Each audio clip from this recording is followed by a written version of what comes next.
Fast Sammy pulled up on a small block called Mirror Street, which was one of his hand-to-hand strips. They ain't sell nothing but powder coat on that block. And for Mirror Street to be so small, it was pumping, doing solid numbers. I'm talking about clearing at least 15,000 before the street lights come on. They was just there doing the routine pickup. So when they pulled up, Richard hopped out. Fast Sammy looked at his Rolex and tell him, like, look, boy, don't take too long. We already done spent enough time down the project fucking with your girl. We got places to be, people to see. Richard just smiled, tell him, just keep your shirt on, big bro, I got us. I'm gonna be in and out. Now, Fast Sammy had a rule when they do pickups, consisting of large amounts of money. Never go by yourself, and one person always stay outside to peep the scene, make sure everything go right. It was just a precautionary measure. Just from being in the game, you see a lot of shit. And Sammy knew that was a smart rule to enforce. But anyway, so like I say, Richard hop out, Sammy waiting the drop top, with the 38 snub nose sitting on his lap.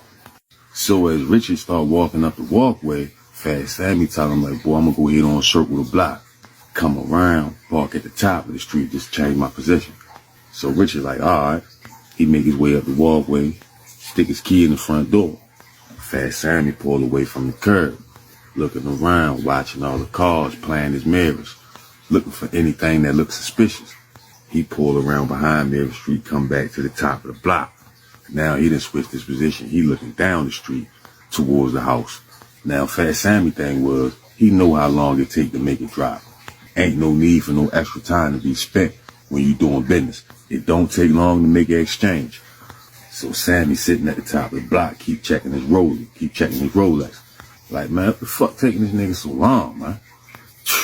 He reached down, put his hand on the 38. He hop out the car, walk around to the trunk, open up the trunk. He done stuck the 38 down in his pants pocket. He had 3 bricks of cocaine in his trunk, saran wrapped into one 3-block brick. He was ready to hurry up and separate one of the bricks from the other 2, because he had a drop off to make over west when they get finished taking care of this here on Mirror Street. So while he fidgeting through the trunk, a patrol car come riding down Mirror Street, real slow. Hearing the engine behind him, Fast Sammy turned around slow, spots the police car. They looking dead at him. So thinking fast, he reach in the trunk, grab the basketball, spin around a little bit with the ball, let them see the ball. And while this is happening, some unknown light-skinned nigga come walking out the house that Richard just went into. He hop in a little Honda Civic and pull off. With the quickness, the police that was slow rolling down Mirror Street was really just patrolling the area and had came to a stop right in the middle of the block for a couple of minutes. And Richard had already been in the house about 5 minutes already. So finally, about 3 minutes later, after just sitting in the middle of the block, the police hit the lights and pulled off. They done got a call for some action. So they left the block. No sooner as they hit the corner, Fast Sammy throw the basketball back in the trunk, slammed the trunk closed. Looking around, he started making his way over to the house because he felt like Richard was taking too long. Something just ain't feel right. He supposed to be in and out. This is everyday shit. But anyway, he make his way over to the front, turn the doorknob, but the door locked.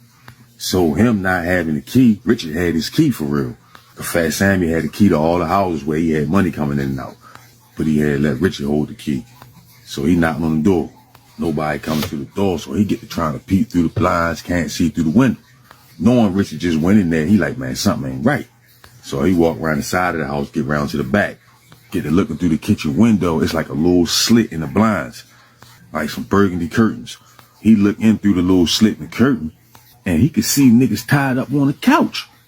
He go to the back door, turn the knob on the back door, is locked. He look around, he don't see nobody in the alley. He get the kick in the back door. Boom, boom, boom. Back door fly out the hinges. He whip out the tray 8, step up in the kitchen waving that bitch. He walk in the living room, he see 3 niggas tied up on the couch, and his brother Richard tied up with his mouth taped up on the floor. So he quickly run over to Richard, untape his mouth. Richard like, man, the nigga China man just robbed us, man. So Fast Sammy like, China man? The fuck is that? He untying Richard's hands and shit. Once Richard get his hands and legs free, they get to cutting the tape off all the other dudes that was taped up on the couch. They jump up like, man, The nigga came in there and robbed him, Chinaman. He came in that bitch and robbed him the night before and stayed in that bitch with everybody tied up waiting for Richard to come. Thinking he was ready to drop off, but he was picking up. So instead of getting what he really wanted, which was the coke, he ended up getting the money. See, this was the nigga Chinaman that Fat Sammy seen leaving out the house when the police was sitting on the block. The nigga etched out in the Honda Civic. Richard was in that bitch mad as a motherfucker walking back and forth, pacing. When the whole time, Fat Sammy, calm as a bear, tell him, pipe down, keep your shirt on. If anybody should be mad here, it's me. I'm the one took the loss. I'ma straighten all y'all out. Don't worry about nothing. Then Fat Sammy reach in his pocket, whip out a big ass meat roll, get the pill, break everybody off $1,000 for their inconvenience and the trouble they went through. Instantly changed the whole mood in the room. Fat Sammy tell Richard, like, come on, man, let's get up out of here. But they left out the back way. As they coming across the street going towards the car, Richard's still furious, still upset. Fat Sammy tell him, like, what do we know about this nigga Chinaman? Who the fuck is he? Richard, like, I know exactly who he is. He's a stick-up boy from up the hill. Used to run with Slick Al and them back in the day. I thought that nigga was gonna kill us in there, man. Fat Sammy like, it's all right, keep your shirt on. What I need you to do, go ahead on and call Slow for me. Let Slow know I got 15 bands on this nigga Chinaman, cause that's about what he made me lose today. Tell Slow I want it done ASAP. If it ain't done in the next 24 hours, kill a contract. Richard like, bet. All right, yeah, that's what it is. Cause he already knew Slow get busy. And for that type of money, niggas get reckless.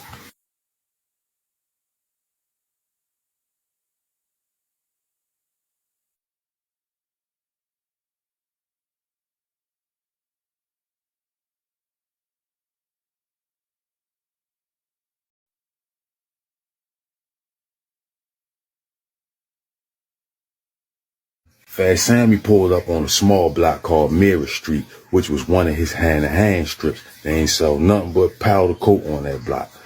And for Mirror Street to be so small, it was pumping, doing solid numbers. I'm talking about clearing at least 15,000 before the street lights come on.